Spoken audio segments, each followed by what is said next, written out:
Bismillahirrahmanirrahim. Assalamu alaikum viewers. I'm your host S.M. Hali, presenting another edition of Defense and Diplomacy. The World Economic Forum is a foundation which has its headquarters in Geneva, Switzerland, and meets every year. The foundation or the forum has been established with the aim of improving the world condition, and it has on its panel entrepreneurs, businessmen, government, academia, politicians, and the media. They meet at Davos every year, and in summer they meet at China. And currently, what is also known as the summer WEF meeting, or the meeting of the economic champions, is on, and Pakistan is being represented by its Prime Minister and its Finance Minister. To discuss the World Economic Forum and what Pakistan expects to gain from it, we are joined in the studio by Tariq Pirzada, advocate and analyst, who has his finger on the pulse. Welcome to the show, sir. Thank you. We have with us Farrukh Pitafi, who is a TV anchor, a columnist, analyst, and a personal friend. Welcome. Thank you. And viewers, we are joined on the telephone by Dr. Salman Shah, Pakistan's former finance minister. Assalamu alaikum, sir. How are you today? Ji, walaikum assalam. I'm fine. We are discussing, sir, the World Economic Forum meet in Tianjin in China. And I would like to ask you, what is your opinion about Pakistan's participation and how Pakistan expects to gain from it?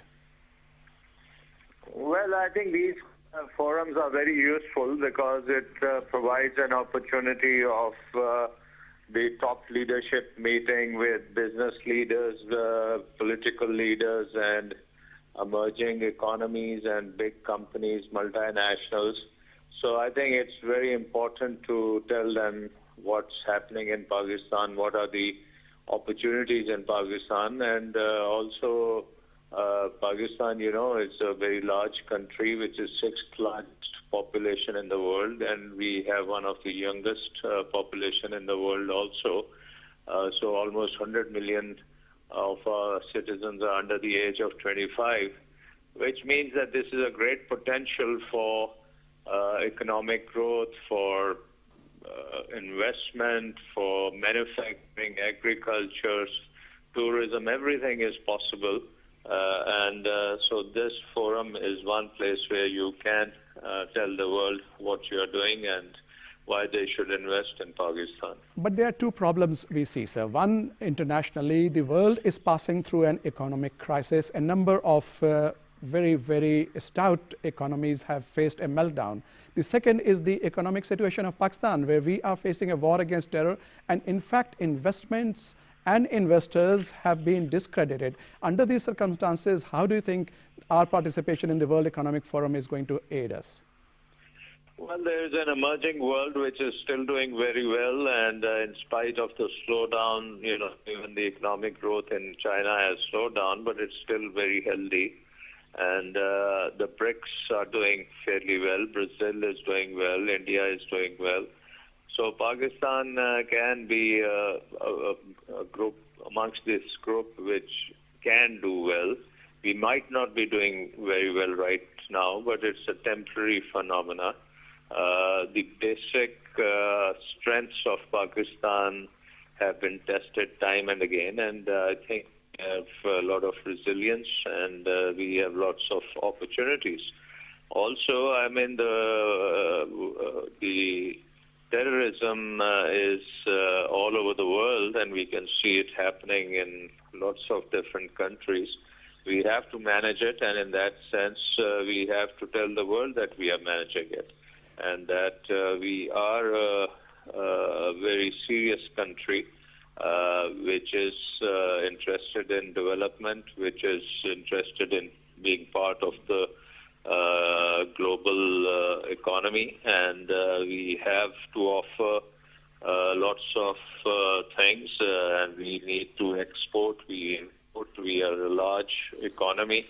So I think there are lots of positives also which have to be stress. So in Pakistan, I mean, we are always focused on the negative, but in a way, we are positives are also very substantial. Well, sir, it is heartening to see that you are so sanguine about the whole situation.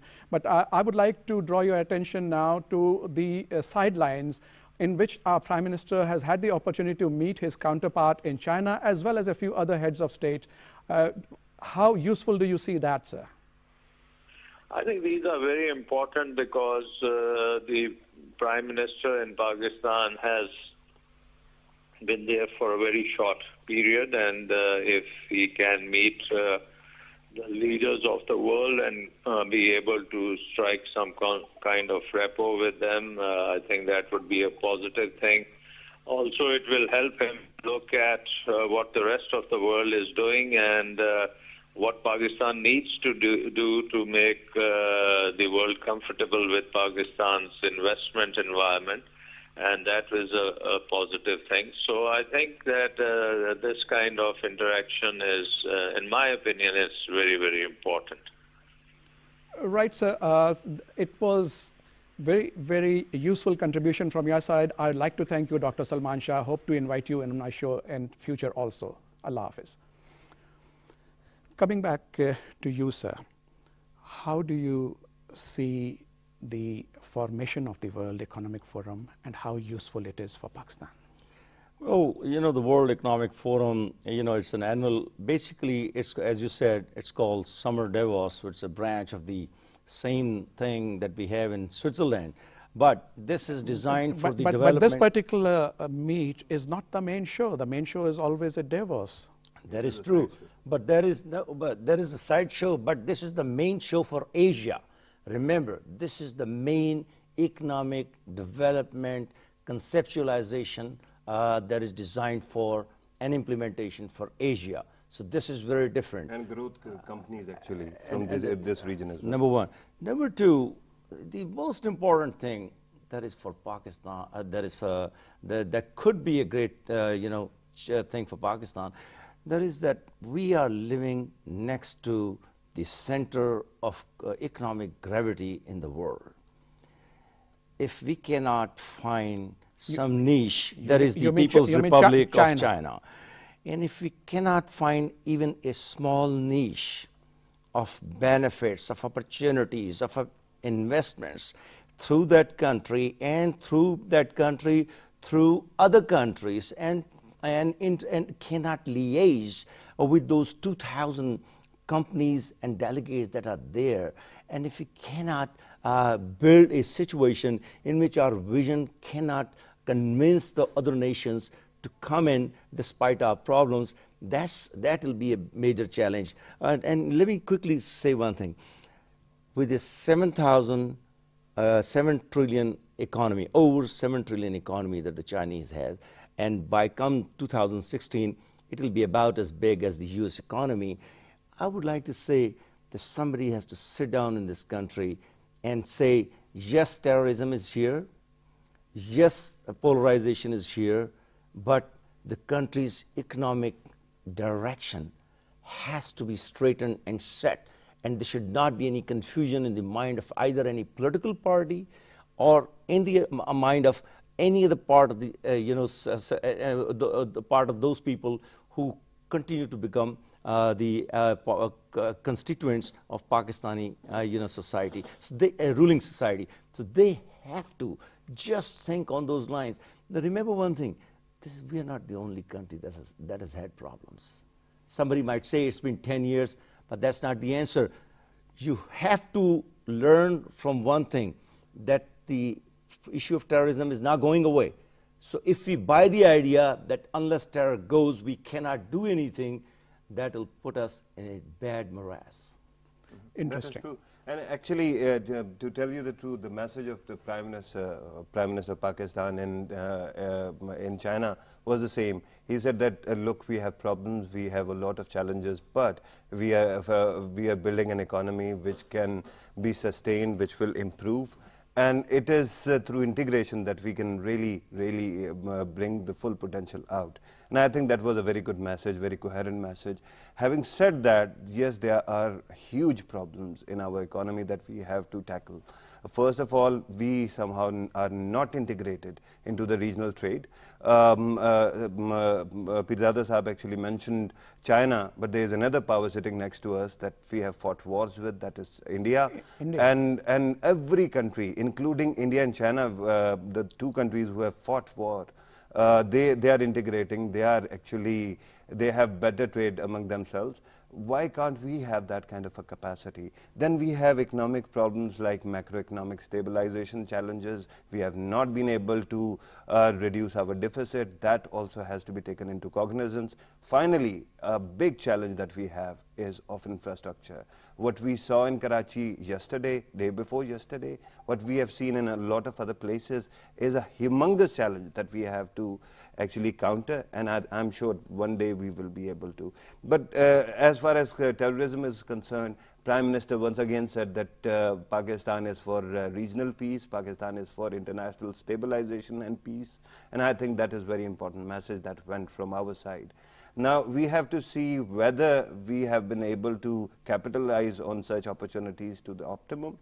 I think that till the time we actually cannot bring investors to come and visit Pakistan, see the infrastructure that we have, the kind of incentives that we are ready to offer, till that time we won't have that kind of opportunity or success. Sure. Yeah. You know, there are two ways to benefit from, there could be many ways, but these are the two most important ways. When you know that the countries, your neighborhood is growing, particularly the Chinese, I focus on China for a reason. It's a model. It's a model of success. It's a model of amazing achievement. So the theme of this World Economic Forum in Tianjin is actually very interesting. It's about, the theme is about creating future economy. Somebody has to focus on that.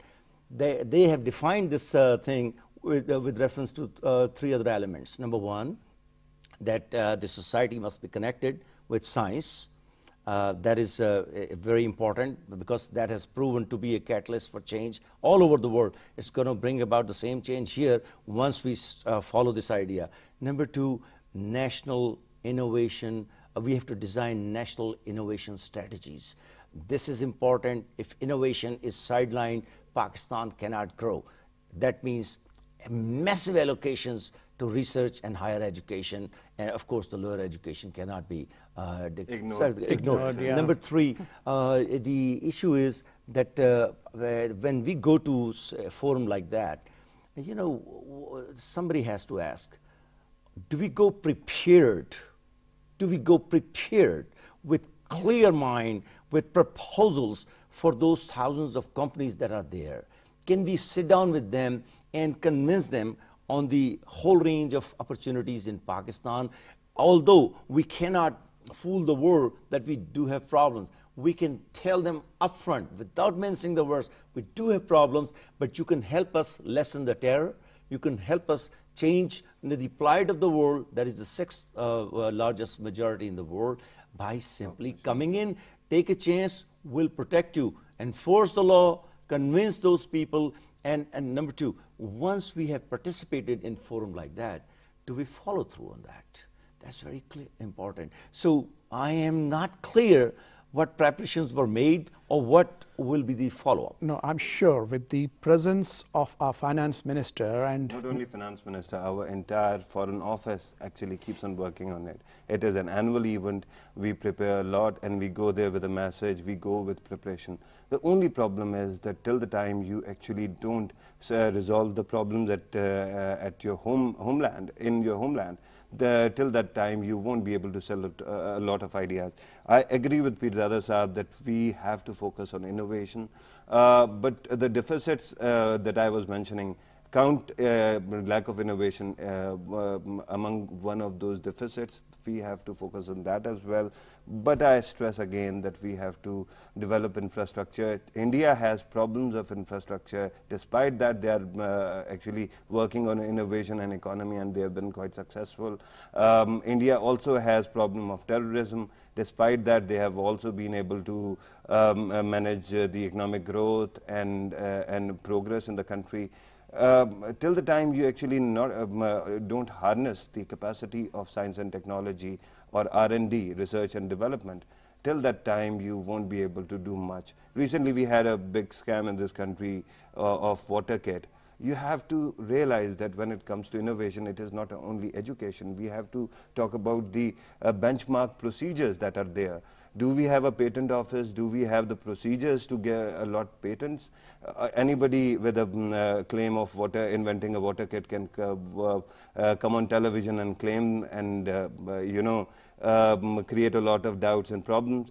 I think it is about time that we start developing procedures which not only encourage innovation but also sift through all the negative morass, negative things that are there. Right. So there's another aspect actually I want to draw your attention, Advocate Tariq Pirzada, is that the World Economic Forum is a very interesting forum, and as I mentioned in my opening comment, that it has opinion builders from the society, which include the businessmen, the entrepreneurs, the media, the academia. Yeah.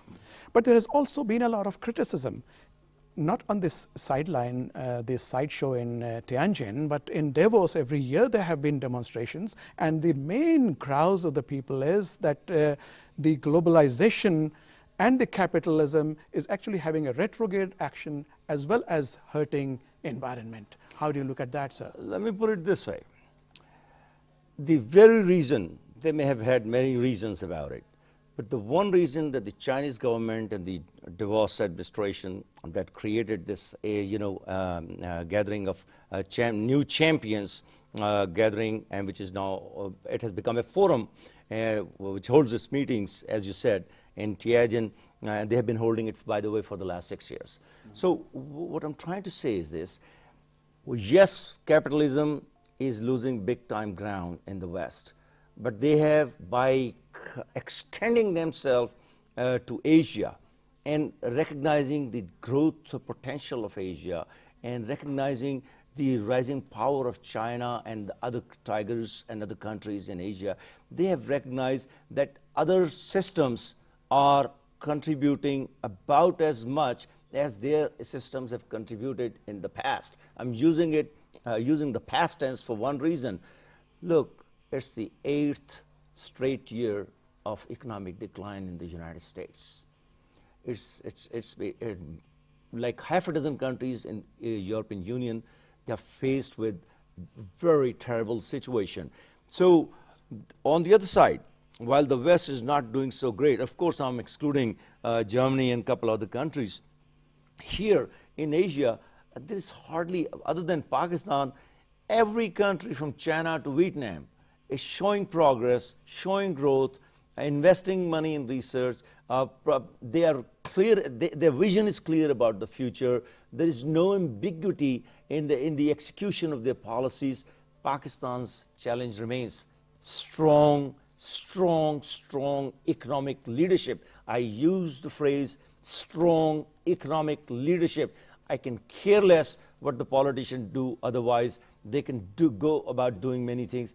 Remember, take the example of the two countries, the Japan and Italy. They've had more changes, political and their changes in political structures over the year.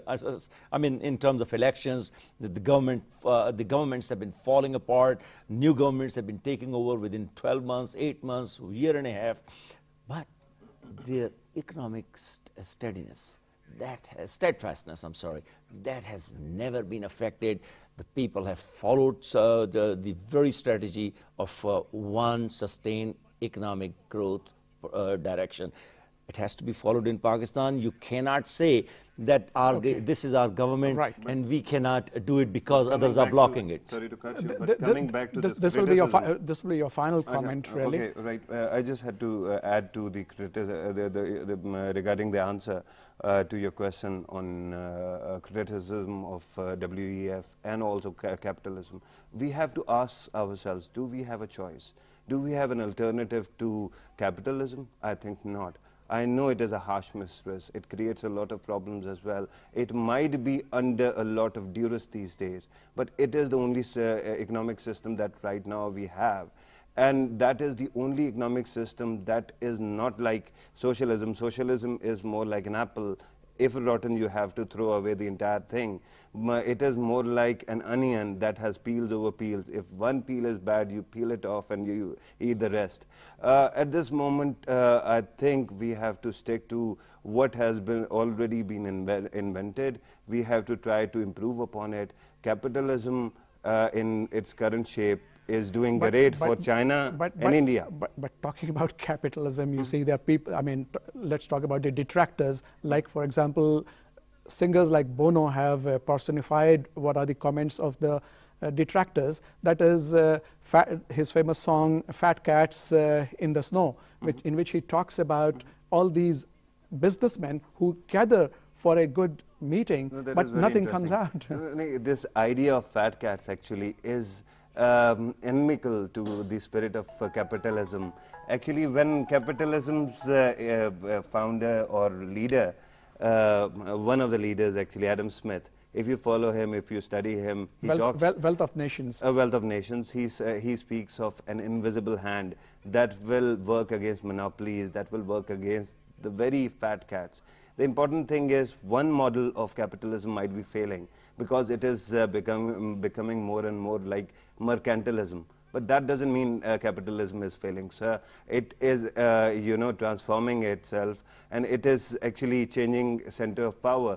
Earlier, as Pirzada Saab also mentioned, it was based in the US or Europe. Now it is coming to China and India, and that might help China also. The concept of 3 represents in China is quite innovative. We should be following that kind of an example. Right. Your final comments are very, very briefly. Pressures are being borne by world economies. Chinese are also facing that. But look, although they have come down from 11 to 7.5% of GDP, they have reversed this trend in the last few months. Their economic growth is slowly picking up. But they don't have to pick it up. 7.5% by itself of a huge economy like that, as I mentioned in terms of figures, over 7 trillion, that's a lot of success. If you can sustain that, that's good. So what we have to learn from China is not only R&D, not only investment in our infrastructure, but we have to learn how to work under pressure and keep our direction. But that's very important. Sorry to cut you, but their slowdown actually might be a bit deliberate also, because there were fears that their economy might not be overheating, and they have managed it quite well. I think with such huge, leaders of economy sitting next to us, both of them, we should be learning from their example, also integrating into the region. Till the time we don't do it, we are not going anywhere. Let me just quickly say one thing in the end. India is still not at par with China. So that's why I've been simply ignoring them. Most of their population is poor. They have failed to invest in the lives of the people as they could have. They are spending more money on defense and becoming a regional power. To the contrary, this is a lesson to be learned from China. Yes, they are investing in their military power, but at the same time, the bulk of their money is going into the lives of their people, and that's why they are an economic superpower, and the rest are not. India might not be more powerful or better than China, but it is better than us. We should be benefiting from Viewers, with that we come to this very, very interesting discussion, and the things that have evolved on talking about the World Economic Forum, and especially this meet of the champions in Tianjin, is that we need to integrate our economy with those in our neighbors. We need to face the challenges to make sure that the investors and especially the growing economies are attracted towards us. And the problems which we are facing internally are not new. Nations in the past have also done so. To close on the comment of Allama Iqbal, a very, very free translation, is that the Ottoman Empire had to face a massive cut down, but that was nothing, because morning is born only after this sacrifice of 100,000 stars in the sky. We would like to thank you, Tariq Pirzada. We'd like to thank you, Farrukh Pitafi, and viewers, keep watching us. Hope to see you next week, inshallah. Allah Hafiz.